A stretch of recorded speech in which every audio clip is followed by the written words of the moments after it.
ನಿಜವಾಯಿತು. ಕೋಡಿಶ್ರೀ ಸ್ವಾಮೀಜಿಗಳು ನುಡಿದಿದ್ದ ಭವಿಷ್ಯ. ದೇಶದಲ್ಲಿ ಸಂಭವಿಸಿದ ದುರಂತಗಳ ಕುರಿತು ಈ ಮೊದಲೇ ಸ್ವಾಮೀಜಿಗಳು ನುಡಿದಿದ್ದ ಭವಿಷ್ಯವಾಣಿ ನಿಜವಾಗಿದ್ದು, ಅವರು ಹೇಳಿದಂತೆ ರಾಜ್ಯದಲ್ಲಿ ಆರ್ಸಿಬಿ ವಿಜಯೋತ್ಸವ ವೇಳೆ ಕಾಲ್ತುಳಿತ ಹಾಗೂ ಅಹಮದಾಬಾದ್ನಲ್ಲಿ ವಿಮಾನ ದುರ್ಘಟನೆ ಆಗಿ ಅಪಾರ ಸಾವು ನೋವು ಆಗಿವೆ.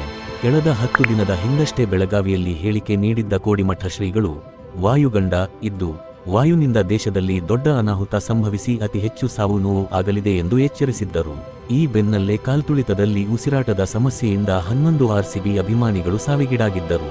ಇನ್ನು ಏಪ್ರಿಲ್ 20ರಂದು ಬೆಂಕಿ ಕೆಂಡದ ಮೇಲೆ ನಡೆದು ಕಾಲಜ್ಞಾನ ನುಡಿದಿದ್ದ ಬೈಲಹೊಂಗಲ ತಾಲೂಕಿನ ನಯಾನಗರ ಸುಖದೇವಾನಂದ ಮಠದ ಅಭಿನವ ಸಿದ್ಧಲಿಂಗ ಸ್ವಾಮೀಜಿ, ಉಕ್ಕಿನ ಹಕ್ಕಿಗೆ ಪೆಟ್ಟು ಬೀಳ್ತೈತಪ್ಪ ಎಂದಿದ್ದರು. ವಿಮಾನಕ್ಕೆ ಉಕ್ಕಿನ ಹಕ್ಕಿ ಎಂದು ಸಹ ಕರೆಯಲಾಗುತ್ತದೆ.